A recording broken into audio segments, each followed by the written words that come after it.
Hey, Edgar's from Funneltopia here. Quick new little update related to connected to forms and conditional logic. Now you can show or hide payment element. You can sell products based on or offer a payment element based on a certain other element in the form. Like in this case, as an example, there's a question I ask, are you interested in donating? Just as an example. And if they pick no, it doesn't show the element. It doesn't show it by default. If they say yes, it pops up. So let's just show like yeah, let's first do the logic. I'm just going to show you how I make sure that based on like a different field and they, respond to it, then this payment element pops up. So over here, yeah, we have the payment element, we have the custom field with a drop-down menu, and over here we have add conditional logic.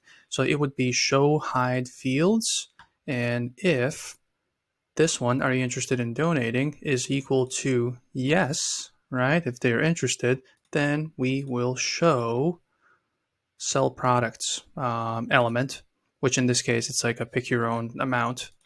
Save. Here we go. If, then, so this is kind of a, yeah, conditional logic. So let's go back. Let's save it. And now let's go test it out. Let's click on preview. So over here, if we pick C, by default, it's closed.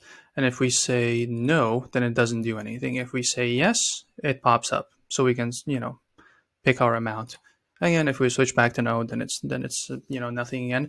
So this is really nice and simple. There's probably other uses. This was the first one that came to my mind and brings some extra flexibility to how you can design your forms.